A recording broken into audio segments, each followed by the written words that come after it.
एक अगली मोटा और गरीब लड़का रातों रात एक हैंडसम बॉय में बदल जाता है और अब इसकी जिंदगी कैसे गुजरती है चलिए देखते हैं। तो कहानी की शुरुआत में हम देखते हैं कि एक लड़का खुद से बातें करते हुए कहता है आज मेरा घर इतना छोटा क्यों लग रहा है और ये बेसमेंट की हाइट इतनी कम क्यों लग रही है और ये फोर्थ सीलिंग मुझसे टच क्यों हो रही है। और अब ये लड़का जैसे ही उस मिरर के अंदर खुद को देखता है तो बुरी तरीके से घबरा जाता है। और अब हम देखते हैं कि कैसे इन चीजों की शुरुआत हुई थी। हम एक लड़के को देखते हैं। इस लड़के का नाम है पार्क युनसुक जो कि सीरीज का मेन कैरेक्टर है और उसे कुछ बुलीज ने घेर रखा होता है। वो सभी लोग उसे बहुत बुरे तरीके से बुली करते हैं और उससे पैसे भी मांगते हैं। ये लड़का नीचे जमीन पर बैठा होता है और उसके सामने एक बंदा सिगरेट पी रहा होता है और उससे पूछता है तो मेरे पैसे लाए हो तुम। युनसुक कहता है मेरे पास जो कुछ था मैं आपको दे चुका हूँ पहले ही। जिस पर वो लड़का वो गुस्सा हो जाता है उस पर बहुत ज्यादा। और एक लड़का और एक लड़की भी होते हैं वहाँ पर और वो दोनों भी सिगरेट्स पी रहे होते हैं और इस तमाशे को एंजॉय कर रहे होते हैं दूर से खड़े हुए। वो बंदा उन दोनों से कहता है तुम्हें पता है ये बंदा मेरी हर बात मानता है, ये मेरे किसी पेट की तरह है। और अब वो बंदा युनसुक को किसी डॉगी की तरह कूद कर दिखाने के लिए कहता है और वो लड़का उसे खुश करने के लिए डॉगी बन जाता है और वो दोनों उस पर हंसने लग जाते हैं। और तभी वो लड़का उसके मुंह पर एक किक मारता है और उसके मुंह पर पाँव रखकर कहता है अबे ओ तुझे मैंने कुत्ता बनने को बोला था, मेंढक नहीं। और उसे गाली देकर एक बार फिर से किक करता है उसे और उसे किसी सुअर की आवाज निकालने के लिए कहता है। और अब वो लड़का बुरी तरह से डरा होता है इसलिए वो उसकी सारी बातें मान रहा होता है और अपनी सेल्फ रिस्पेक्ट की परवाह किए बिना सुअर की तरह एक्टिंग करने लगता है और वो तीनों उसका मजाक उड़ा रहे होते हैं। लड़की कहती है अबे ओ मेरी स्कर्ट के नीचे देख रहा तू। हालांकि इस लड़की का ऐसा कोई भी इरादा नहीं होता है और इस बात पर वो बंदा उसे बालों से पकड़कर उठाता है और उसके चेहरे पर मुक्के मारने शुरू कर देता है और उसे धक्का देकर दूर फेंक देता है और उसे कहता है तू हमेशा ऐसे ही पिटता रहेगा, तू पैदा ही मार खाने के लिए हुआ है बेटे। इसके बाद हम उसी लड़के के घर को देखते हैं जहाँ वो लड़का लेटा होता है और किचन में जाकर अपने लिए नूडल्स बनाने लगता है। लेकिन उसकी आंखों के आगे बार बार उसी स्कूल के सीन आते रहते हैं। तभी उसके घर में उसकी मॉम आती है और उससे कहती है बेटा मैं तुम्हें बना देती हूँ ये। अगले सीन में युनसुक रामन खाने लगता है लेकिन देखता है कि उसके रामन में अंडा डला हुआ है और अपनी मॉम से कहता है अरे यार मेरे खाने में अंडा मत डाला करो, कितनी बार मना किया मैंने आपको, अंडे खा खाकर गुब्बारा कर दिया है मुझे। और अपनी मॉम को डांटने लगता है। उसकी मॉम कहती है सॉरी बेटा आगे से मैं ख्याल रखूंगी। युनसुक रामन खाने लगता है और अपनी मॉम से कहता है कि स्कूल में सभी बच्चे बहुत इंटेलिजेंट है, मेरे मार्क्स अच्छे नहीं आएंगे यार, मुझे किसी और स्कूल में डाल दो आप। और उसकी मॉम कहती है बच्चे ऐसा पॉसिबल नहीं है, तुम्हें उसी स्कूल में रहना होगा, इतनी मुश्किल से तो हमें ये घर किराए पे मिला है और कहाँ ढूंढेंगे यार हम दूसरा घर। और अब युनसुक चिल्लाकर कहता है इधर मेरे मार्क्स अच्छे नहीं आ रहे हैं और आपको फ्रेंड्स की पड़ी है, मेरे फ्रेंड्स बिल्कुल भी अच्छे नहीं है, इसमें मेरी की गलती है। और युनसुक एक दीवार पर पंच करता है और अपनी मॉम से कहता है आपने आज तक क्या ही किया मेरे लिए। और इसके बाद वो अपने रूम में चला जाता है और बहुत ही ज्यादा दुखी होता है। अगले दिन युनसुक चलते चलते एक लड़की से टकरा जाता है। वो लड़की उसे कहती है चार आंखें लगा के भी नहीं दिखता तुझे। युनसुक उसे कहता है मेरी गलती नहीं है इसमें,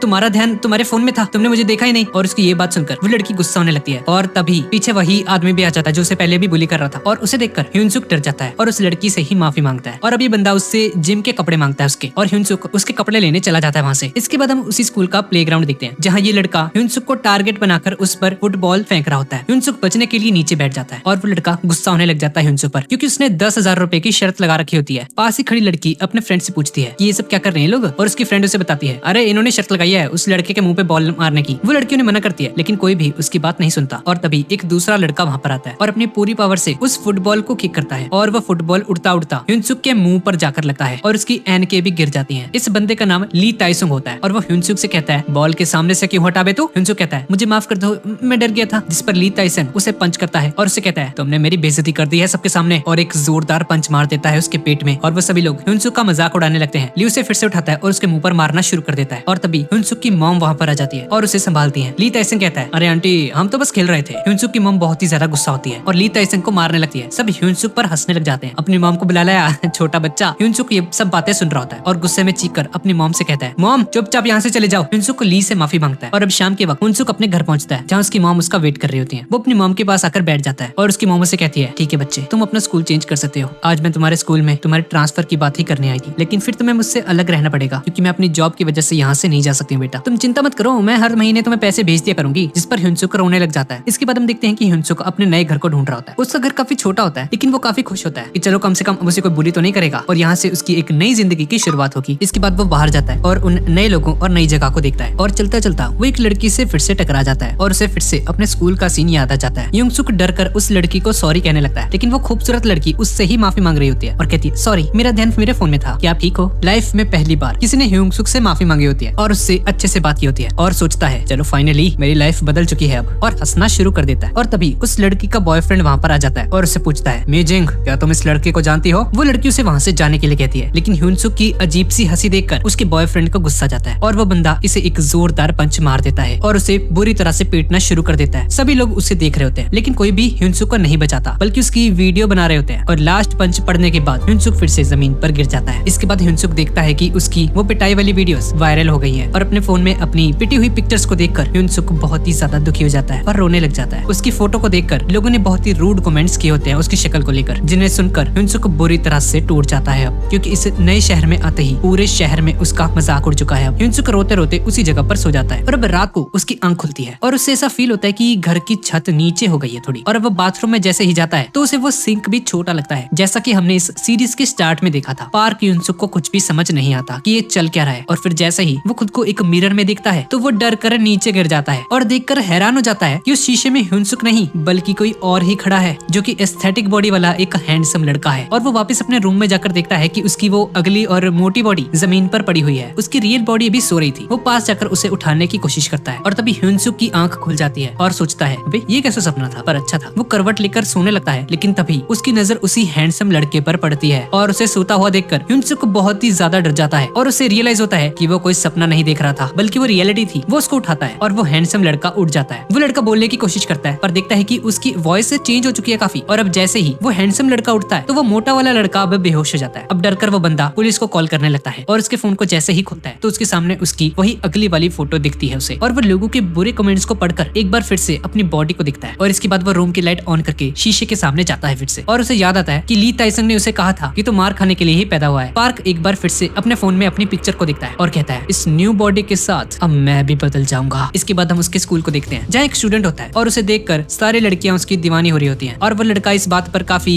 ओवर कॉन्फिडेंट दिख रहा होता है। और तभी पार्क ह्यूनसुक वहाँ पर आ जाता है और उस दूसरे लड़के से टकरा जाता है। वो लड़का उसे रोकता है लेकिन वो पार्क को देखता ही रह जाता है। पूरे स्कूल में पार्क की बातें होने लगती हैं कि ये लड़का कौन है भाई, ये नया लड़का कौन है। हर स्टूडेंट उसे देखने के लिए रुक जाता है। और अब इसके बाद क्लास टीचर सभी स्टूडेंट्स को उस स्टूडेंट से इंट्रोड्यूस करवाता है जो कि होता है पार्क ह्यूनसुक, और उसे देखते ही पूरी क्लास के होश उड़ जाते हैं और सभी लड़कियां उसकी हाइट और उसकी पर्सनैलिटी को देखकर उस पर कमेंट्स कर रही होती हैं। और उसे याद आता है कि पिछली बॉडी में उसको देखकर लोग कितना बुरा बिहेव करते थे उसके साथ। ह्यूनसुक अपनी सीट पर जाकर बैठ जाता है और तभी उसकी नजर लेफ्ट साइड में बैठे हुए लड़के पर पड़ती है, और ये जिनसुक होता है जिसने अभी पहले उसे पीटा था और उसकी फोटोज को वायरल किया था। और उसी क्लास में मे जिन भी बैठी होती है जो कि उससे टकरा गई थी, और उसे देखकर पार्क थोड़ा सा परेशान हो जाता है। जिनसुक उसे अपना नाम बताता है और पार्क भी उसे अपना नाम बताता है और सोचता है चलो शुक्र है इसने मुझे पहचाना नहीं। क्लास में बैठी एक लड़की फौरन से मेकअप वगैरह करना शुरू करती है और लिपस्टिक वगैरह लगाती है, क्या हरकतें हैं भाई ये, और ह्यूनसुक के पास आ जाती है और कहती है हेलो कैसे हो। क्लास की सारी लड़कियां उसे देखकर बातें करने लगती हैं कि क्या ये हॉनल है, जब भी किसी हैंडसम लड़के को देखती है भाग जाती है उसके पास, फ्लर्ट करने लगती है। क्या ये लड़की गोल्ड डिगर। ली जोंग सुन उसे कहता है ओए बंद कर इसके साथ फ्लर्ट करना, चुपचाप बैठ जा जाके। हॉनल टेबल के पास बैठ जाती है। ठीक है मैं बैठ जाती हूँ। हॉनल सोचता है भाई क्या ये लड़कियां सारी एक जैसी होती हैं क्या, कहीं मेरी मेजिन भी ऐसी तो नहीं। और वो टीचर हॉनल को उसकी सीट पर बैठने के लिए कहता है। इसके बाद हम स्कूल की कैंटीन को देखते हैं जहाँ पार्क अपना पाव रखता है और सभी लोग उसे देखने लग जाते हैं। सभी लोग उसे देखकर कॉम्प्लीमेंट्स देना शुरू कर देते हैं और आपस में उसकी बातें कर रहे होते हैं। और तभी हॉनल आ जाती है वहाँ पर और उसे स्कूल के कोर्सेज और स्टूडेंट्स के बारे में बताने लगती है। और वो ह्यूनसुक से पूछती है कि तुमने इकोनॉमिक्स सब्जेक्ट क्यों चूज किया, जिस पर उसे याद आ जाता है कि एडमिशन के टाइम पर उसके टीचर ने उसकी मॉम से कहा था कि पार्क के मार्क्स बहुत ही कम है और हमारे स्कूल में स्टूडेंट्स को डायरेक्टली जॉब के लिए ट्रेन किया जाता है, लेकिन ह्यूनसुक की अटेंडेंस अच्छी है इसलिए इकोनॉमिक्स में उसे सब्जेक्ट मिल सकता है। लेकिन वो हॉनल से कहता है अरे हाँ मुझे बचपन से ही इकोनॉमिक्स में इंटरेस्ट था। और ये सुनकर हॉनल खुश हो जाती है और सोचती है अरे वाह मेरी और इसकी पसंद कितनी मिलती है। इसके बाद हम फिर से क्लास को देखते हैं जहाँ ह्यूनसुक को अपने पिछले दिन का एक फ्लैशबैक दिखाई देता है। वो अपनी न्यू बॉडी के साथ एक पार्क में बैठा होता है और वहाँ वो एक फैमिली को दिखता है जो कि अपने बेबी को चलना सिखा रहे होते हैं। और पार्क उसी तरह से अपनी न्यू बॉडी में चलने की प्रैक्टिस करना शुरू कर देता है और सोचता है आज से मैं ऐसे ही चलूंगा। उस बच्चे की मॉम को लगता है कि पार्क कोई मॉडल है और रैंप पर चलने की तैयारी कर रहा है। ह्यूनसुक चलते चलते गिरने ही वाला होता है कि तभी वो अपने पैरों पर फिर से खड़ा हो जाता है खुद को संभाल कर और सोचता है अरे वाह मैं कितना हल्का हो गया हूँ। ह्यूनसुक का ये मूव देखकर वो फैमिली भी पूरी तरह से हैरान रह जाती है, लेकिन एक्साइटमेंट में ह्यूनसुक बहुत ही तेज भागना शुरू कर देता है और शाम तक भागता ही रहता है बस, जिसकी वजह से वो क्लास में बहुत ही थका होता है। अब क्लास में बैठे बैठे उसे नींद आ जाती है और दूसरी तरफ ह्यूनसुक की पहले वाली बॉडी जाग जाती है। ह्यूनसुक फिर से सोने की कोशिश करता है लेकिन वो सो नहीं पाता क्योंकि वो पहले इस बॉडी में बहुत देर से सो रहा था। ह्यूनसुक बहुत ज्यादा घबरा जाता है और तभी हॉनल ह्यूनसुक को जगा देती है और उसे कहती है सोने के लिए आए हो यहाँ पर, और पार्क उसे थैंक्स कहता है उसे जगाने के लिए। इसके बाद हम एक डिपार्टमेंटल स्टोर को देखते हैं जहाँ का मालिक ह्यूनसुक से पूछता है कि तुम इस स्टोर को अकेले संभालोगे क्या बेटा। ह्यूनसुक कहता है अरे हाँ हाँ मैं पूरा दिन वैसे भी सो रहा था तो मुझे नींद तो नहीं आने वाली है पूरी रात। वो मालिक ह्यूनसुक से कहता है अबे क्लास में सोते रहते हो क्या तुम पूरे दिन। एक बार फिर से हमें एक फ्लैशबैक दिखाया जाता है जहाँ ह्यूनसुक अपनी न्यू बॉडी में एक जॉब की एडवर्टीजमेंट को देखता है और उससे शॉप के ओनर से मिलने जाता है जॉब के लिए और पूछता है अरे क्या आप किसी नाइट शिफ्ट के लिए किसी एम्प्लॉयर को देख रहे हैं। वो आदमी पार्क को देखकर इंप्रेस हो जाता है और सोचता है ये लड़का तो हैंडसम है भाई, इसे देखकर सारी लड़कियां यहीं पर आने वाली हैं और मैं अमीर हो जाऊंगा।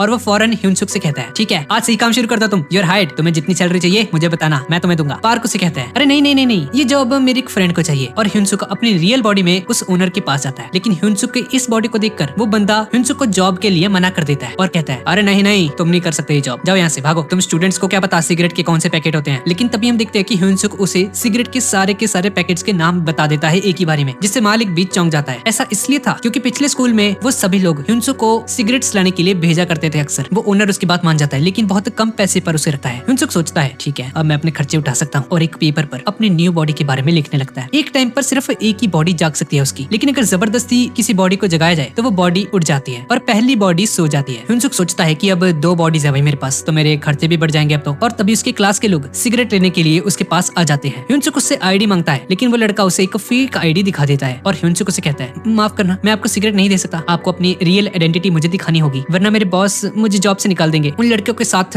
ली जोंग सुंग भी होता है, जो अपने फ्रेंड से कहता है अगर ये नहीं दे रहा तो कहीं और से ले लेता है भाई, क्या दिक्कत है। और वो स्टोर में खड़े हुए ह्यूनसुक को पहचान लेता है कि ये तो वही लड़का, ये तो वही मोटा वाला लड़का है जिसकी मैंने वीडियोस वायरल की थी, और बहुत सारा सामान लाकर उसे कहता है इसका बिल पे कर दे भाई, मैं तुझे माफ कर दूंगा। वो बंदा फिर से गुस्से में आ जाता है और ह्यूनसुक की पिटाई करनी शुरू कर देता है। इसके बाद उसके दोस्त उसे रोकते हैं और उसका मुंह बंद रखने के लिए उसकी बिना कपड़ों की न्यूड्स ले लेते हैं और उसे कहते हैं अगर बेटा तूने कुछ भी बोला ना किसी को तो ये सारी पिक्चर्स इंटरनेट पर फिर से वायरल कर दूंगा, तो अपना मुंह बंद रखियो। और ये देखकर ह्यूनसुक फिर से रोने लग जाता है और उसे उसी बंदे की बातें याद आती हैं कि वो जिंदगी भर बस पिटता ही रहेगा। ह्यूनसुक को उसकी मॉम की कॉल आती है और अपनी मॉम से बातें करने लगता है और कहता है हाँ जी मॉम, बढ़िया चल रहा है सब, काम बहुत ज्यादा है यहाँ पे, इसलिए मैं फोन रख रहा हूँ। और हम देखते हैं कि ह्यूनसुक की मॉम भी इस वक्त किसी आदमी से रद्दी लेने के लिए एक शॉप के बाहर बैठी होती है। वो आदमी उन्हें खाली बॉक्सेस देता है और पूछता है आप रात की इस वक्त भी काम कर रही हैं, कि आप सब ठीक है। जिस पर उसकी मॉम बताती है कि मुझे अपने बेटे की पढ़ाई के लिए पैसे इकट्ठे करने हैं। नेक्स्ट डे ह्यूनसुक अपनी क्लास में जाता है, जहाँ उसके क्लास फेलोज उसकी दूसरी बॉडी में उसकी ली हुई पिक्चर्स का मजाक उड़ाते हैं। वो बताते हैं कि ली जोंग सुंग ने उसे मारा था और हमने उसकी पिक्चर्स ले ली ताकि वो कुछ ना कह पाए, हमारे ली से कोई नहीं बच सकता, उस बेचारे को तो ली का पंच नजर भी नहीं आया होगा। और यहाँ तक कि वो लड़के कहते हैं कि उसके माँ बाप भी उसके जैसे ही होंगे, अगर वो अपनी मॉम को ले आया तो दोनों को दौड़ा दौड़ा कर मारेंगे। और ये सुनकर पार्क बहुत ही ज्यादा गुस्से में आ जाता है। तभी पार्क बोलता है ओए उसकी मॉम को क्यों कह रहे तुम ऐसे, तुम्हें उसकी मॉम को बीच में नहीं लेकर आना चाहिए। ली सिंह देखता है कि उसकी गर्लफ्रेंड भी ह्यूनसुक को ही देख रही है और गुस्से में खड़ा होकर कहता है तुझे बड़ा तरस आ रहा बेटा उस पे। वहाँ पर खड़े सभी लोग उन दोनों को देखने लग जाते हैं। पार्क कहता है मैं तुमसे लड़ना नहीं चाहता। मीजिक जुनसुक से कहती है उसे छोड़ दो, उसे जाने दो। और ये सुनकर ली जुनसुक और भी ज्यादा गुस्सा हो जाता है और वो पार्क को एक पंच करने की कोशिश करता है, लेकिन तभी क्लास का एक और स्टूडेंट उसकी बाजू पकड़ लेता है। वो गुस्से से अपना हाथ छुड़वाता है और पूरी पावर से युनसुक पर अटैक करता है, लेकिन इस बार युनसुक को उसका पंच नजर आ जाता है और वो सोचता है कि मैंने बचपन से इतनी मार खाई है कि मुझे अपनी तरफ आता हुआ हर पंच दिखाई देने लग गया, बस पहले मेरी बॉडी रिएक्ट नहीं कर पाती थी छोटी होने की वजह से। युनसुक जिनसुक का पंच डॉज कर देता है, जिसे देखकर उसके दोस्त और पूरी क्लास हैरान रह जाती है। वहाँ पर खड़े उन सभी लोगों को अपनी आंखों पर यकीन नहीं आता कि ये कैसे हो सकता है। जुनसुक मीजिन के सामने अपनी इंसल्ट फील करता है और युनसुक के मुंह पर मुक्कों की बारिश कर देता है, लेकिन युनसुक उसके सारे पंचेस को डॉज करता रहता है और अब युनसुक उसका हाथ पकड़ लेता है और अब जुनसुक थोड़ा सा परेशान हो चुका है। पूरी क्लास युनसुक की पिक्चर्स लेने लग जाती है क्योंकि वो बहुत ही अच्छा लड़ रहा होता है और युनसुक को अपने सारे बुरे दिन और लोगों की कड़वी बातें याद आती हैं। जुनसुक फिर से युनसुक को पंच करने की कोशिश करता है। युनसुक को ली टाइसन की बात याद आती है कि पहला मुक्का सीधा पेट में मारना चाहिए, इससे सामने वाला उठ भी नहीं पाएगा। और अब युनसुक उसके उस पंच को डॉज करता है और उसके पेट में एक जोरदार पंच मार देता है और जुनसुक उसके पाँव में गिर जाता है और सारी क्लास शॉक्ड रह जाती है और सभी लोग पार्क की तारीफ करने लगते हैं, लेकिन उसे खुद समझ नहीं आ रहा होता कि उसके अंदर इतनी पावर आखिर आई कैसे। इसके बाद हमें वोकल क्लास के कुछ स्टूडेंट्स को दिखाया जाता है जो कि एक दूसरे स्टूडेंट को बुली कर रहे होते हैं और वो लड़का उन्हें उन दोनों की लड़ाई के बारे में बताता है। फिर हमें आर्किटेक्चर क्लास को दिखाया जाता है जहाँ के स्टूडेंट्स अपने लीडर को पार्क और जुनसुक के बीच में हुई लड़ाई के बारे में बताते हैं उसे, जिस पर वो लीडर रोने लग जाता है और बहुत ही गुस्से में आ जाता है। वहाँ पर खड़ा एक लड़का कहता है अरे पार्क जुनसुक की वजह से तो थाई को उठना पड़ गया, अब इसका तो यही मतलब है कि अब पार्क का टाइम खत्म हो चुका है भाई, अब नहीं बचता वो। इसके बाद हम युनसुक की मोटी वाली बॉडी को देखते हैं जो कि डिपार्टमेंटल स्टोर में होता है और वो सोचता है कि मेरी दूसरी वाली बॉडी में लोग मुझे अच्छे से ट्रीट करते हैं, लेकिन इस बॉडी में लोग मुझे देखना तक पसंद नहीं करते। एक कस्टमर स्टोर में एंटर करता है जो कि बहुत ही घबराया होता है और वो स्टोर से कुछ सामान चोरी करके वहाँ से भाग जाता है। पार्क भी उसके पीछे भागने लगता है। वो उसका पीछा करते करते एक बंद गली में पहुंच जाता है जहाँ उसका सामना फिर से उसके क्लास फेलोज से हो जाता है। वो लड़का फिर से युनसुक को उसकी फोटो दिखाता है और उसे लीक करने की धमकी देता है और अब वो बंदा उन दोनों को आपस में लड़ने के लिए कहते हैं। वो डरा हुआ लड़का युनसुक को मारना शुरू कर देता है और वो लोग उनकी वीडियो बना रहे होते हैं, जिस पर एक लड़का उसे कहता है ठीक है युनसुक, अगर आज तू जीत गया तो आज के बाद मैं तुझसे कोई भी काम नहीं कराऊंगा। युनसुक मार खा रहा होता है और तभी पीछे से आवाज आती है बंद करो ये सब। और वो सब मुड़कर जैसे ही देखते हैं तो पीछे कोई और नहीं बल्कि वास्को होता है, वही लीडर जिसे हमने भी पहले देखा था। और अब वो लड़का उस लड़के को अपने एक हाथ से ही उठा देता है और उसे जमीन पर फेंक कर वहाँ से उसे जाने के लिए कहता है और वो तीनों लड़के उस डरावने लड़के को देखकर भाग जाते हैं वहाँ से। वो दोनों से थैंक यू कहते हैं उनकी जान बचाने के लिए। इसके बाद हम एक फैशन क्लास को देखते हैं और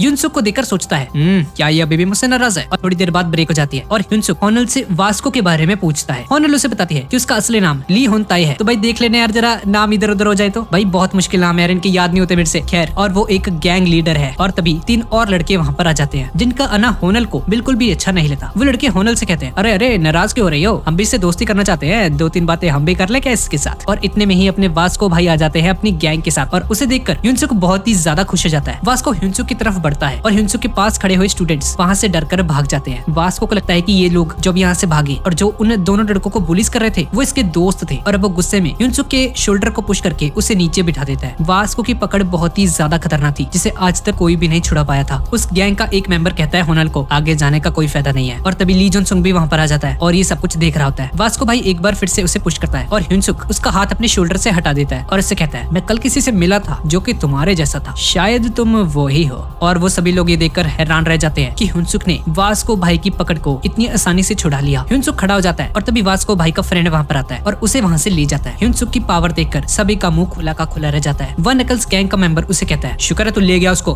वरना वास्को भाई तो इसकी वाट लगाने वाले थे अभी। और उसके जवाब में वो लड़का कहता है, अगर मैं ना रुकता तो वो वास्को भाई की छुट्टी कर देता। वो लड़का बहुत ही ज्यादा पावरफुल है। और हम वास्को की बाजू देखते हैं जिस पर ह्यूनसुक की पकड़ का निशान छपा होता है। वो तीनों लड़के फिर से ह्यूनसुक के पास आ जाते हैं और उसकी ताकत देखकर उसे कहते हैं, ह्यूनसुक भाई हमसे दोस्ती कर लो यार। ह्यूनसुक सोचता है कि मैं आज तक बस यही चाहता था कि मेरा भी कोई दोस्त हो और इसीलिए वो दोस्ती करने के लिए मान जाता है। और हानल और बाकी सब उसे रात को उसके साथ कहीं चलने के लिए बुलाते हैं। थोड़ी देर बाद रात हो जाती है। ह्यूनसुक अपने दोस्तों के पास जाता है और वो देखता है कि वहाँ वो सभी लोग सिगरेट्स और वाइन्स पी रहे होते हैं। खैर ह्यूनसुक वहाँ पर बैठ जाता है और होनल फिर से उसके साथ फ्लर्ट करने लगती है और अचानक वहाँ पर ली जेंग सुन भी आ जाता है और ह्यूनसुक के सामने आकर बैठ जाता है और उससे कहता है, तुम क्या कर रहे हो यहाँ पे। जिस पर वो लड़के उसे कहते हैं, अरे हमने बुलाया से, दिक्कत है तुम्हें कोई, हमारा दोस्त है ये। ह्यूनसुक भी वाइन पीने लगता है लेकिन ह्यूनसुक वाइन पीने से मना कर देता है। ली जेंग सुन बहुत ही गुस्से से उसे देख रहा होता है। ह्यूनसुक उन सभी के पूछने पर उन्हें बताता है कि मैं अपने एक दोस्त के साथ रहता हूँ जिसने किसी वजह से स्कूल छोड़ दिया है और अब वो रात में काम करता है और दिन में सोता है। और ये सब सुनकर उन लोगों को लगता है कि इसका रूममेट कोई बहुत बड़ा गैंगस्टर होगा। भाई ह्यूनसुक उनसे पूछता है,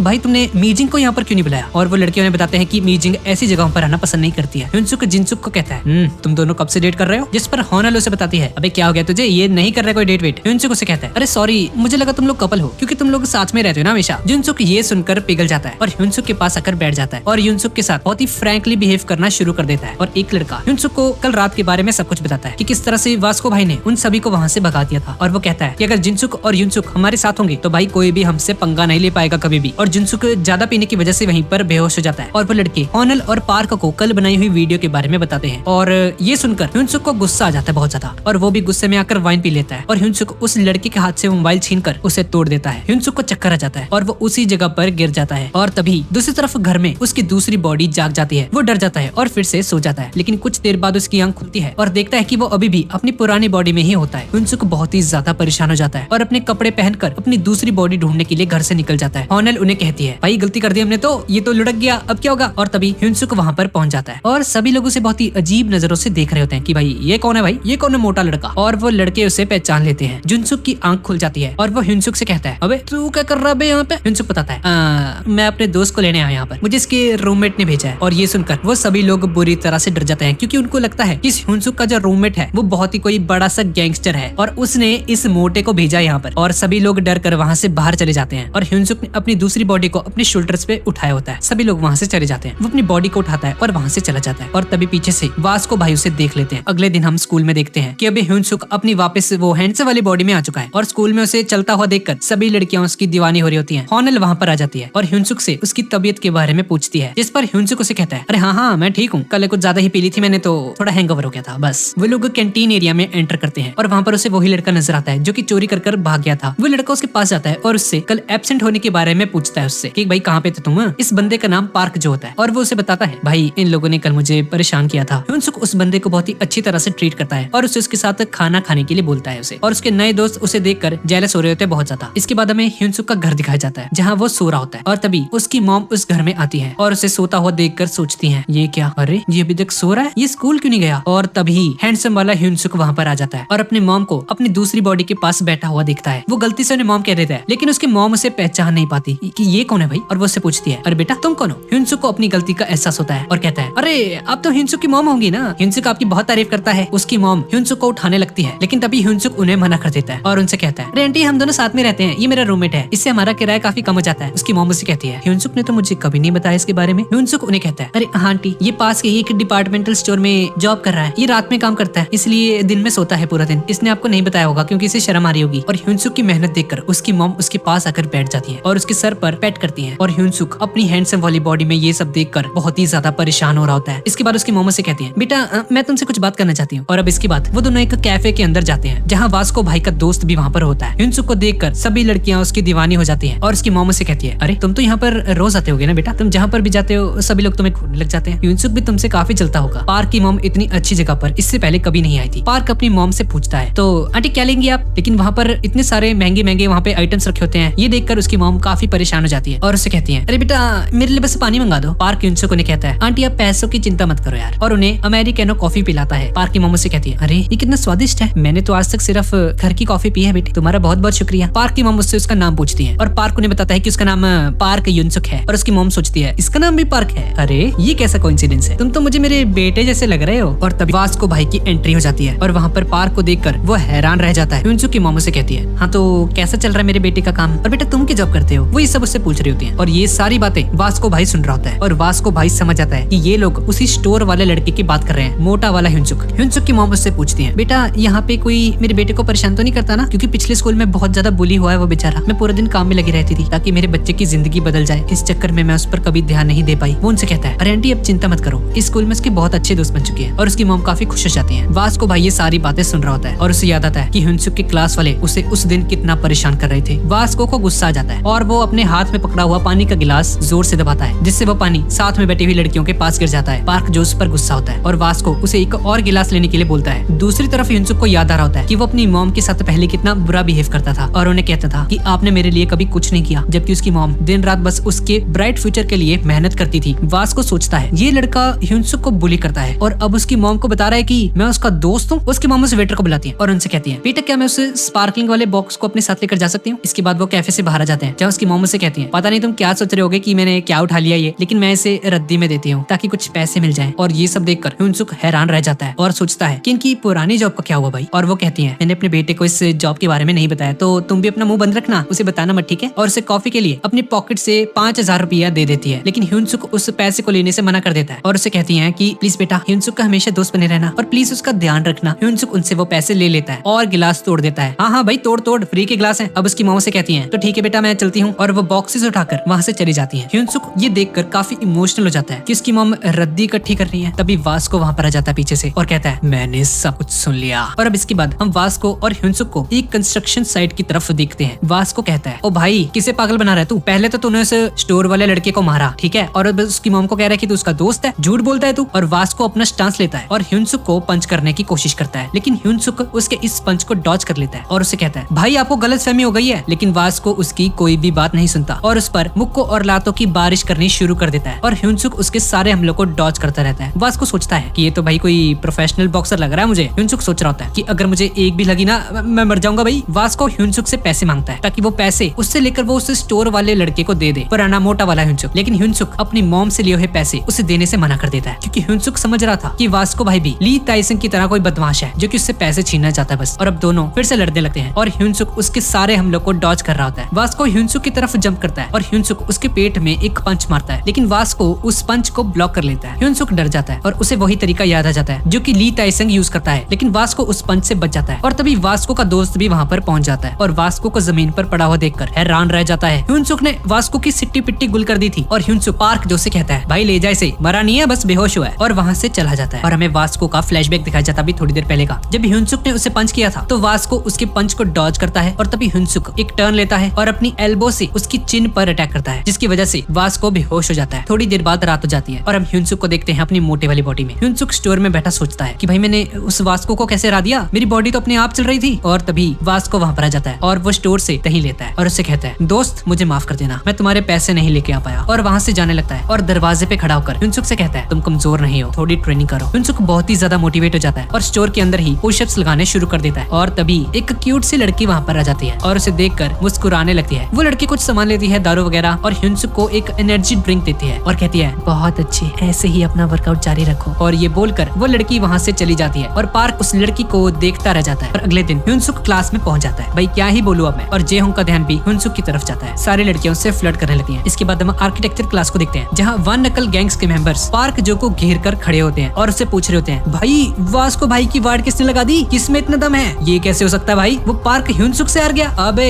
यार, वो स्कूल क्यों नहीं आ रहा? और तभी उसे वास्को का मैसेज आता है और मैसेज में उसे बताता है मेरी उंगलियां टूट रखी हैं और टाइप करने से मेरी उंगलियों से खून निकल रहा है। मैं कुछ बहुत ही बड़ा प्लान करने वाला हूँ, तब तक मैं तुम्हें कुछ नहीं बता सकता। और ये सुनकर वो सभी लोग बहुत ही ज्यादा खुश हो जाते हैं। वो समझ जाते हैं कि वास्को भाई कुछ बहुत ही बड़ा प्लान करने वाले हैं। इसके अगले सीन में ह्यूनसुक उसी लड़की के साथ जा रहा होता है और सामने देखता है कि 3 लोग एक लड़की को बुली कर रहे होते हैं। उसे दीवार से लगाकर कहता है तुझे मैंने क्या कहा था कि मेरी ड्रेस रेडी रखियो, समझ नहीं आता तुझे? और इतना बोलकर उसे पंच करता है। ह्यूनसुक को ली ताइसन की याद आ जाती है जो कि उसे ऐसे ही बुली किया करता था और आगे बढ़ता है। वो ग्लासेस वाला लड़का उसे कहता है भाई हीरो बनने की कोशिश मत कर, चाकू छुरी चला के ना तेरा पता भी नहीं चलेगा तेरी बॉडी कहाँ गई। और पीछे खड़ा जे होंग भी ये देख रहा होता है। जे होंग आगे बढ़ने लगता है और तभी उनका टीचर वहाँ पर आ जाता है और टीचर को देखकर वो लड़का वहाँ से निकल लेता है। ह्यूनसुक उस गिरने वाले लड़के की तरफ हाथ बढ़ाते हुए कहता है उसे उठ जाओ, लेकिन वो उसे भाव नहीं देता और उठकर वहाँ से चला जाता है। अब क्लास खत्म होने के बाद ह्यूनसुक को उसकी मॉम की कॉल आती है जो कि उसके बर्थडे पर उसके पास आना चाहती थी, लेकिन ह्यूनसुक उन्हें मना कर देता है और कहता है सॉरी मॉम, मुझे काम है कुछ। और क्लास में जे होंग सुन रहा होता है ये सब कुछ और उसे पता चलता है कि कल इसका बर्थडे है। इसके बाद हम डिपार्टमेंटल स्टोर को देखते हैं जहाँ ह्यूनसुक सोच रहा होता है कि मेरी आवाज चेंज हो जाती है और मॉम से फोन पर बात करते हुए मुझे इस बात का ध्यान रखना होगा। इतने में ही वो खूबसूरत लड़की जो कि कल आई थी वो फिर से वहाँ पर आ जाती है और ह्यूनसुक को हेलो कहती है। वो अपना सामान लेती है और पूछती है तो आज एक्सरसाइज नहीं कर रहे तुम? जिस पर ह्यूनसुक उसे बताता है हाँ कर रहा हूँ मैं, 2 सेट लगाए थे अभी बाइसेप्स के। और वो लड़की उसे ऑल द बेस्ट कहकर वहाँ से चली जाती है सामान लेकर। इसके बाद हम कैंटीन में देखते हैं कि ह्यूनसुक उसी बुली किए हुए लड़की के पास आता है और उसके पास आकर बैठ जाता है और वो लड़का उसे कहता है भाई क्या हुआ, तुम मेरे साथ क्यों बैठे हो? और वो सभी लोग उसे देखकर काफी अजीब सा रिएक्शन देते हैं। हॉनल भी इन सबसे यही कह रही होती है भाई क्या ये उसके साथ क्यों बैठा है? ह्यूनसुक उस लड़के से कहता है मैं तुमसे दोस्ती करना चाहता हूँ क्योंकि तुम बिल्कुल मेरी तरह हो। वो लड़का उसे कहता है मैं तुम्हारी तरह हैंडसम थोड़ी हूँ भाई, मैं कहाँ से तुम्हारे जैसा, और मैं कितना गरीब भी हूँ। इसके बाद ह्यूनसुक अपने घर की तरफ निकल पड़ता है जहाँ पर वन नकल गैंग के मेंबर्स बैठे होते हैं ह्यूनसुक की पिटाई के लिए और सोचते हैं भाई आज नहीं छोड़ेंगे इसको। वास्को भाई हमें कभी भी छुपने के लिए नहीं कह सकते, उसने हम सबसे झूठ बोला। वास्को भाई की वाट लग चुकी है और अब हमें ही इसको ठिकाने लगाना होगा। और तभी हम देखते हैं कि जे होंग ह्यूनसुक के सामने आ जाता है और एक बैग उसके आगे रख देता है। और गाइस यार अगर आपने अभी तक अटैक ऑन टाइटन और बाकी वाली सीरीज नहीं देखी है मेरी तो प्लीज यार उसे भी चेक जरूर करना, सारे लिंक्स आपको डिस्क्रिप्शन में मिल जाएंगे। तो वापस कहानी पर आते हैं। तो अभी ह्यूनसुक देखता है कि जे होंग उसके सामने एक बैग लेकर आया होता है और ह्यूनसुक देखता है कि उस पर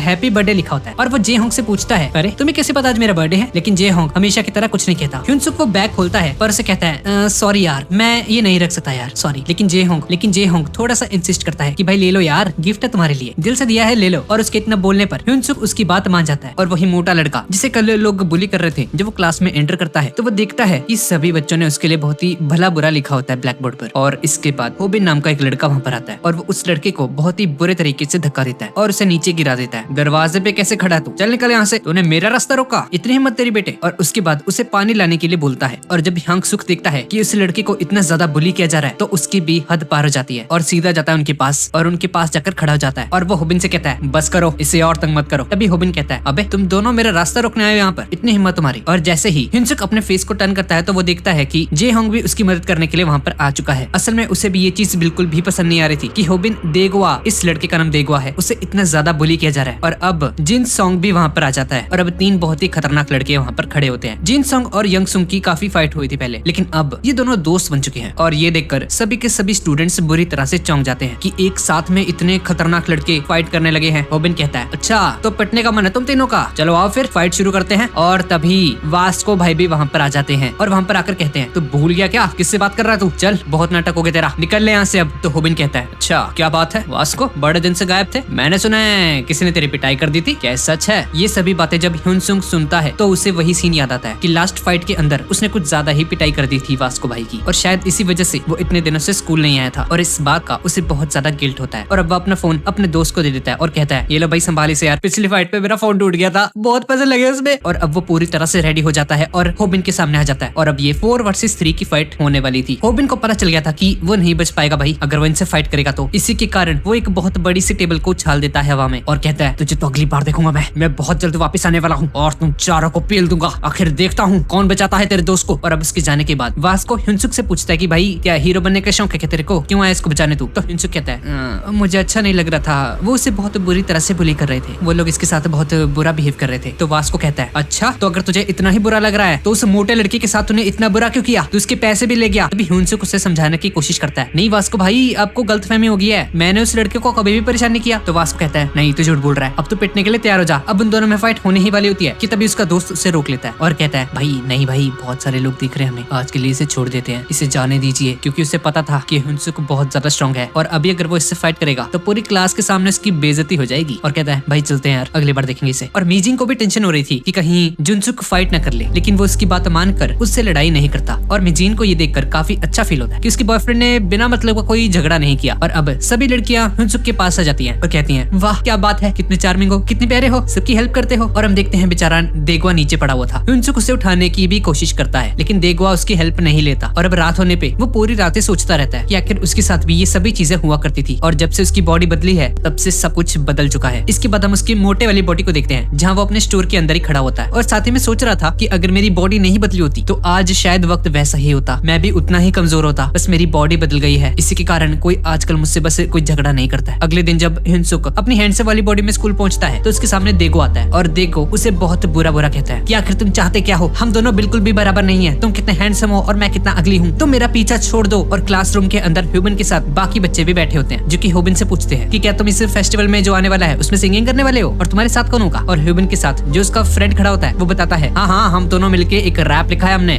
देखना तुम, हमारे ही जलवे होंगे। और भाई इस मोटे का क्या किया जाए, देगवा का। और स्कूल खत्म होने के बाद भी वो लोग देगवा को बहुत बुरी तरह से बुली करते हैं। दरअसल स्कूल में एक कंपटीशन होने वाला होता है सिंगिंग का और देगवा उसके लिए ही प्रिपेयर कर रहा होता है और ये लोग उसके सारे के सारे नोट्स फाड़ देते हैं जिसमें उसने रैप लिखे होते हैं और देगवा को बहुत बुरा बुरा बोलकर वहाँ से भाग जाते हैं। तू हमारा मुकाबला कभी नहीं कर सकता, तू कुछ भी कर ले, तू गाना गा ही नहीं सकता, भैंसे से तेरा कुछ नहीं हो सकता भाई। दूसरी तरफ हुनसुक को देखते हैं जिसे आज क्लासरूम साफ करने की ड्यूटी मिली होती है और साथ ही में उसका ध्यान भी उसी फेस्टिवल की तरफ जाता है जो कि कुछ दिन बाद होने वाला है स्कूल के अंदर ही। और वो होनल से पूछता है उस फेस्टिवल के बारे में, तो होनल उसे बताती है ये हर साल होता है और ये बहुत ही बड़ा कंपटीशन है, बाहर से भी बच्चे आते हैं, क्या तुम इसमें पार्टिसिपेट करोगे, तुम तो एक ही बार में जीत जाओगे। लेकिन हुनसुक अभी के लिए उसे मना कर देता है और क्लासरूम के अंदर आकर सफाई करने लगता है, जहाँ पर वो मन ही मन सोच रहा होता है कि हाँ आज तक मैंने गाया तो है, कुछ लोगों ने मेरी तारीफ भी की है, मैं जब भी परेशान होता हूँ तो मैं गाना गाता हूँ, लेकिन सब लोगों के सामने आके मैं कैसे गा पाऊंगा, क्या कोई मुझे पसंद भी करेगा या नहीं, मेरे लुक्स को तो सब पसंद करते हैं लेकिन मेरी singing I am not sure. और वो मन ही मन सोचने लगता है कि पहले उसकी कंडीशन देगवा जैसी थी जब वो मोटा हुआ करता था, उसके अंदर अगर कोई टैलेंट भी था तो भी उसे कोई सुनना नहीं चाहता था, और आज जब वो स्मार्ट हो गया है तो उसके अंदर उतना कॉन्फिडेंस नहीं है कि वो सारे लोगों के सामने परफॉर्म कर सके। और ये सारी चीजें सोच सोच कर हुनसुक अब गाना गाने लगता है और ये गाना बहुत ही अच्छा गा रहा होता है वो, और वो गाना सुनकर नीचे देगवा बहुत ही ज्यादा हैरान हो जाता है। देगवा उम्मीद छोड़ चुका था कि उसका कुछ बन सकता है कभी जिंदगी में, उसने डिसाइड किया था कि आज के बाद वो कुछ नहीं करेगा, न कभी लिखेगा रैप, ना ही उसके अंदर कभी कॉन्फिडेंस आएगा। अब वो बिल्कुल खत्म हो चुका है, अब उसमें बिल्कुल भी हिम्मत नहीं बची है। और उसी वक्त उसे हुनसुक का गाना सुनाई देता है जो कि उसे हद से ज्यादा मोटिवेट करता है। इतनी प्यारी आवाज उसने पहले कभी नहीं सुनी हुई थी और उस आवाज को फॉलो करता हुआ वो क्लासरूम के अंदर पहुंच जाता है और उसे पता चलता है कि ये गाना कोई और नहीं बल्कि हुनसुक गा रहा था। यानी कि जो लड़का आज तक उससे दोस्ती करना चाहता है बस वो टैलेंटेड भी है बंदा, यानी कि वो देगवा का कोई इस्तेमाल नहीं करना चाहता था, वो बस जेन्युइनली उससे दोस्ती करना चाहता था। हुनसुक जैसे ही पीछे मुड़कर देखता है तो वो बुरी तरह से डर जाता है क्योंकि उसका गाना देगवा ने सुन लिया होता है। देगवा कहता है अरे भाई तुम तो सच में बहुत बढ़िया गाते हो, तुम आखिर सबके सामने परफॉर्म क्यों नहीं करते हो। हुनसुक कहता है मैं सबके सामने मैं नहीं कर रहा भाई। देगवा कहता है हुनसुक क्या तुम मेरे साथ परफॉर्म करोगे। इसी के साथ देगवा के अंदर भी एक नई होप आ गई थी कि शायद अब उसका कुछ तो बन सकता है। अब देगवा प्रैक्टिस करने के लिए हुनसुक को अपने घर लेकर जाता है। उसका घर बहुत ही गंदा होता है, सारा सामान इधर उधर पड़ा हुआ था और उसे काफी एम्बेरसमेंट फील होती है। इसके बाद ये दोनों काफी देर तक प्रैक्टिस करते हैं, बीट्स बनाते हैं, रैप म्यूजिक करते हैं और काफी प्रैक्टिस करने के बाद हुनसुक को वापस घर जाना था और हुनसुक उससे माफी मांगता है कि मैं ज्यादा देर तक तुम्हारे साथ प्रैक्टिस नहीं कर पाया क्योंकि मुझे नाइट शिफ्ट पर जाना होता है यार। जहाँ पर देगवा का कहना था भाई कितने ज्यादा मेहनती हो यार तुम तो। और तभी चलते चलते देगवा की दादी का स्टॉल आ जाता है। देगवा को पास्ट का एक सीन याद आता है। अभी कुछ दिन पहले ये होबिन अपने दोस्तों के साथ आया था इसी स्टॉल पर, उसकी ग्रैंडमा के स्टॉल पर, और सारा का सारा खाना खाकर चला गया और कोई पैसा भी नहीं दिया उसने और उसे भी बहुत बुरी तरह से मारता है। लेकिन हुनसुक तो उनका बिल्कुल उल्टा था, वो उसकी दादी से बहुत ही अच्छी तरह से बिहेव करता है। उसकी दादी उसकी बातें सुनकर बहुत ही खुश हो जाती है और उसे खाना ऑफर करती है। अरे वाह मेरे बेटे के कितने अच्छे दोस्त हैं, बेटा तुम्हारा नाम क्या है। हुनसुक अपना नाम बताता है और उसकी दादी उसे खाने के लिए खाना ऑफर करती है। लेकिन हुनसुक कहता है नहीं दादी आज मेरा पेट एक्चुअली भरा हुआ है, आज मैंने खाना खा लिया था, मैं आपके पास अगली बार जरूर आऊंगा। और अब अगले दिन देगवा पूरी की पूरी स्क्रिप्ट लिखकर आ जाता है जो कि वो लोग परफॉर्म करेंगे उस फेस्टिवल वाले दिन। और अब उन लोगों ने अपने पूरे के पूरे सॉन्ग को कंपोज कर लिया था। देगवा ने पूरी रात में ही बीट बनाई, सारे लिरिक्स लिखे बाकी के, और ये सारी चीजें देखकर हुनसुक काफी ज्यादा हैरान हो जाता है। अब बस हुनसुक को इन चीजों को याद करना था और अब उस पूरे दिन हुनसुक ने इतनी ज्यादा प्रैक्टिस की कि अब बोल बोल कर उसके गले में दर्द होना शुरू हो गया था। और देगवा कहता है भाई तुम इतनी ज्यादा प्रैक्टिस भी मत करो यार, अगर तुम्हारे गले में ज्यादा दर्द हो गया ना तो तुम उस फेस्टिवल वाले दिन तो गा ही नहीं पाओगे। और अब उस पूरी रात हुनसुक सोचता है कि देगवा ने अपनी लाइफ में कितना कुछ किया। हुनसुक भी तो उसकी तरह था, मोटा सा, वो भी इतना ही गरीब था, उसकी मॉम भी इतनी गरीब थी, लेकिन आज तक उसने कभी कुछ नहीं किया, बल्कि सारा का सारा दोष अपनी मॉम को दिया कि उसकी मॉम ने उसके लिए कभी कुछ नहीं किया। ह्यूनसुक तो टैलेंटेड भी नहीं था और यही इसके ऑपोजिट देगवा, जिसे सब लोग इतना मारते पीटते हैं, फिर भी वो लड़का इतना ज्यादा टैलेंटेड है। अब उसे देगवा के लिए एटलीस्ट कुछ तो करना था और आज जाके उसके पास एक मौका आया है कि वो खुद को प्रूव कर सके और साथ में देगवा की हेल्प भी कर सके। और इसके बाद वो अपनी मोटी वाली बॉडी के अंदर स्टोर में गाना गा रहा होता है और उसे ये बात समझ में आती है कि उसकी मोटी वाली बॉडी के अंदर तो बिल्कुल भी दर्द नहीं है भाई उसके गले में, जिसका मतलब है कि वो पूरा दिन प्रैक्टिस कर सकता है, बॉडीज बदलकर बार बार अलग अलग बॉडीज में रहकर कंटिन्यूअसली प्रैक्टिस कर सकता है। और तभी वही सुंदर लड़की वहाँ पर आ जाती है जो कि रोज इसके डिपार्टमेंटल स्टोर में आती है सामान लेने के लिए और वो कहती है, अरे क्या बात है, आज तुम गाना भी गा रहे हो क्या, मुझे इंप्रेस करने के लिए गा रहे हो? तो ह्यूनसुक डर जाता है और कहता है, अरे नहीं नहीं, ये मैं तो ऐसे गा रहा था बस। और वो लड़की कहती है, अरे तुम तो कितना बढ़िया गाते हो यार। और इसके बाद वो अपने सामानों की बिलिंग करवाती है और साथ ही में एक कप सिरप उसके लिए भी खरीदती है और कहती है, तुम्हारे गले में दर्द हो गया होगा, लो इसे जरूर पी लेना। और इतना बोलकर वो लड़की वहाँ से चली जाती है। ह्यूनसुक सोचता है कि भाई ये लड़की कितनी अच्छी है यार, हमेशा मेरे लिए कुछ ना कुछ खरीद कर जाती है हमेशा। और अब इसके 2 दिन बाद ह्यूनसुक और देगवा दोनों प्रैक्टिस करते हैं, जहाँ पर ह्यूनसुक को पूरा का पूरा गाना याद हो गया था। तो देगवा कहता है, भाई आखिर तुमने किया कैसे, तुमने 2 दिन के अंदर इतनी रिहर्सल कर ली? जहाँ पर मनी मन ह्यूनसुक सोचता है कि उसकी तो 2 बॉडीज हैं, तो वो आराम से रिहर्सल कर सकता है बॉडीज बदलकर अपनी मोटी वाली बॉडी के अंदर। वो उसी दिन शॉप में काम कर रहा होता है और तभी देगवा वहाँ पर आ जाता है और उसी के साथ में उसका दूसरा फ्रेंड भी वहाँ पर आ जाता है। ह्यूनसुक भागकर उनसे मिलने के लिए आता है, लेकिन तभी से याद आता है कि वो इस बॉडी के अंदर तो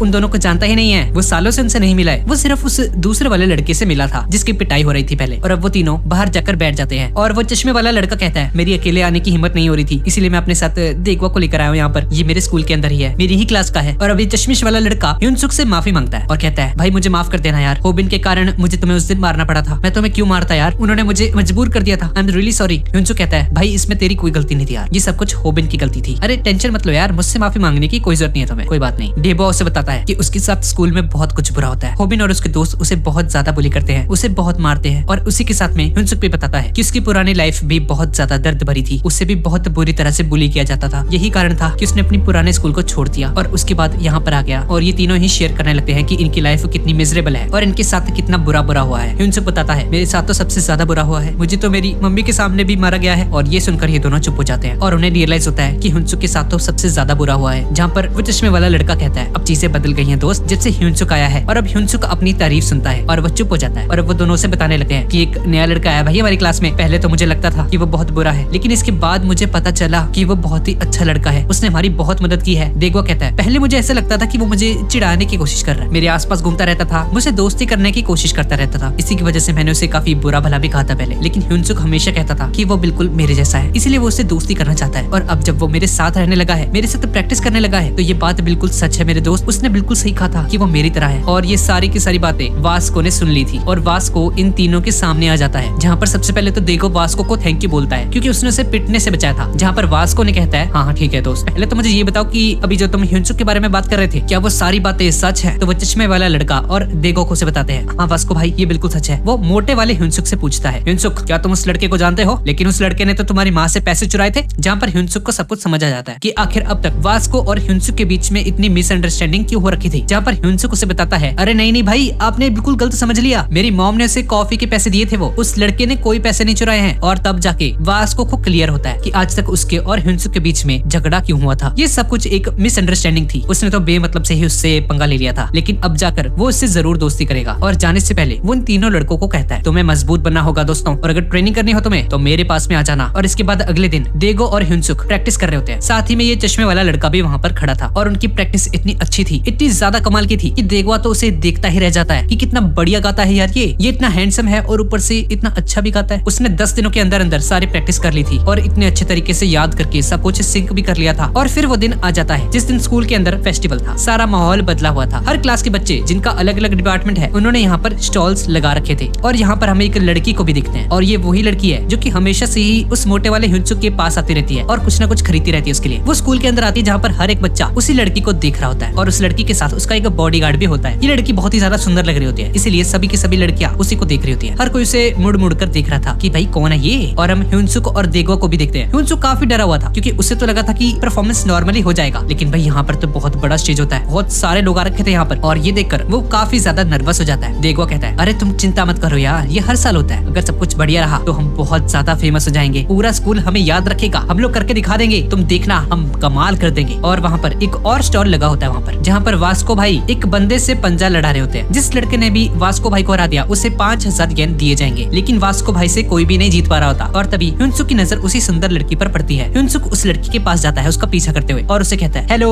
कैसे हो। वो लड़की उसे कहती है हाँ जी बोलिए क्या काम है आपको मेरे से। तुम सारे लड़के बिल्कुल एक जैसे हो, जहाँ सुंदर लड़की दिखी वहीं पे मुंह मारने आ गए बस। और तभी ह्यूनसुक को रियलाइज होता है कि शिट उसने तो बहुत बड़ी गलती कर दी, ये तो मुझे पहचानती नहीं है इस बॉडी में, वो तो उस मोटे वाले लड़के को पहचानती है, ये लड़की तो मुझसे कभी भी नहीं मिली है मेरी हैंडसम बॉडी में। और यहाँ पर गड़बड़ हो जाती है। ह्यूनसुक आगे बढ़ता है उसे कुछ समझाने के लिए, लेकिन तभी वो बॉडीगार्ड उसका हाथ पकड़ लेता है और कहता है तेरी आगे बढ़ने की हिम्मत कैसे हुई, तुझे दिखता नहीं मैं यहाँ पर खड़ा हूँ, इससे टच कर लो तुम, ऐसा तो बेटा हो ही नहीं सका, यही तो मेरा काम है। लेकिन ह्यूनसुक में इतनी ज्यादा पावर होती है कि वो उसके बॉडीगार्ड का भी हाथ छुड़ा लेता है और ये देखकर वो लड़की बहुत ही ज्यादा शॉक हो जाती है क्योंकि आज से पहले उसके बॉडीगार्ड का हाथ किसी ने नहीं छुड़ाया होता उसके हाथ से। आखिर ये लड़का कौन है भाई, इतना ज्यादा पावरफुल है ये। और अब उन दोनों के बीच में फाइट होने लग जाती है। ह्यूनसुक बहुत ज्यादा डर गया होता है कि शेट भाई ये क्या कर दिया मैंने, मुझे तो यहाँ से चले जाना चाहिए था, मेरे तो कंपटीशन है। अब ह्यूनसुक ने लड़ाई छेड़ दी होती है और उसका बॉडीगार्ड इसे बहुत ही बुरी तरह से मारने लगता है। इस बॉडीगार्ड को एडवांस फाइटिंग आती थी और वो बॉडीगार्ड इसे बहुत ही बुरे तरीके से मारने लग जाता है। ह्यूनसुक का कोई भी डिफेंस काम नहीं करता और वो कुछ ही सेकंड्स के अंदर नीचे गिर जाता है। और तभी वास्को भाई वहाँ पर आ जाते हैं जो कि कहते हैं हाँ भी ऐसे कैसे कर रहे हो तुम, हमारे स्कूल में आके हमें ही मार रहे हो। तो ये बॉडीगार्ड कहता है अच्छा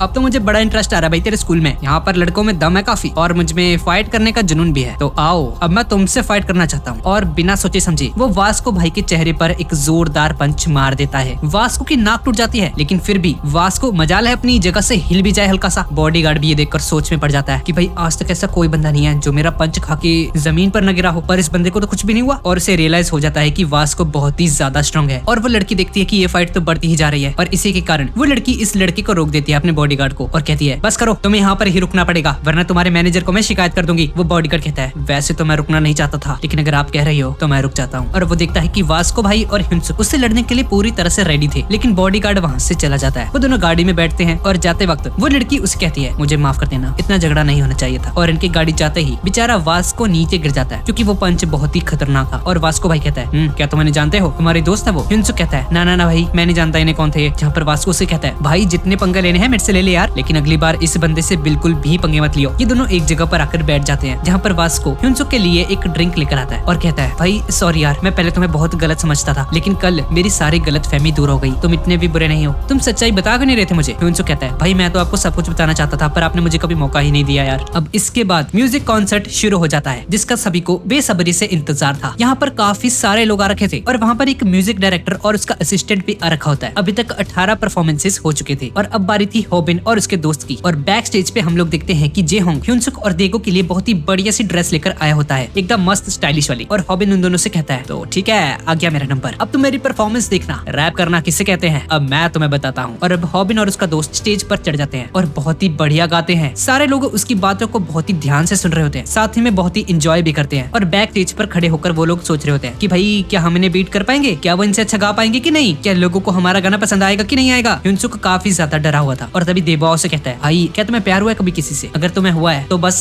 गाना गाते वक्त उसे याद रखना, बस मन में उस लड़की की एक इमेज क्रिएट करना और उसके बाद तुम्हारी सारी नर्वसनेस कम हो जाएगी और देखना कितना अच्छा गाओगी तुम। और अब हॉबिन का परफॉर्मेंस खत्म हो गया था और वो नीचे उतर जाता है जहाँ पर उसे देगवा मिलता है और कहता है देखा ये होती है परफॉर्मेंस, तेरे जैसे छपरियों से कुछ नहीं होने वाला। देबा उसे कहता है हाँ तुमने बहुत बढ़िया परफॉर्म किया मेरे दोस्त। और तभी हॉबिन उसे बेमतलब का एक पंच मार देता है बहुत ही जोर से पेट में। मेरे से जुबान लड़ा रहा है तू है, ओए ज्यादा फ्रैंक नहीं हो रहा तू मेरे साथ, औकात में रह अपनी। लेकिन देबो उसे कोई भी पलट कर जवाब नहीं देता। और तभी ह्यूनसुक भी उसे मारने के लिए आने वाला होता है पर वो ह्यूनसुक को भी रोक देता है और कहता है ना ना ना ना ना ना हम अपना बदला अपनी सिंगिंग से देंगे यार। अब टाइम आ चुका है देगवा और ह्यूनसुक की परफॉर्मेंस का और वो एंकर इन दोनों को बुलाता है और पूरी क्राउड ह्यूनसुक को देखकर पागल होती जा रही थी क्योंकि वो बहुत ही ज्यादा हैंडसम लग रहा था। एंकर भी उससे कहता है तो आप तो स्कूल के सबसे फेमस स्टूडेंट हो, मुझे उम्मीद है आप बहुत ही अच्छा गाएंगे। ह्यूनसुक उससे कहता है जी हाँ मैं थोड़ा बहुत गा लेता हूँ, लेकिन इसका पूरा क्रेडिट देबो को जाता है, वो एक जीनियस है। इसके लिरिक्स करण औजला के लिरिक्स को भी बीट कर सकते हैं। ये पूरा गाना इसी ने लिखा है, सारी की सारी मेहनत देगवा की है, इसी ने बीट बनाई है, सब कुछ इसी ने किया है। और उसकी सारी बातें वास्को भाई और बाकी के लोग उसकी बातें सुन रहे होते हैं। और फिर इन दोनों की परफॉर्मेंस शुरू हो जाती है। और अब जैसे ही परफॉर्मेंस शुरू होती है और स्पॉटलाइट ह्यूनसुक के ऊपर आती है तो वो बहुत ही ज्यादा नर्वस हो जाता है और उसकी इतनी गंदी आवाज निकलती है कि सभी के सभी लोग बहुत ही जोर से हंसते हैं कि भाई क्या ये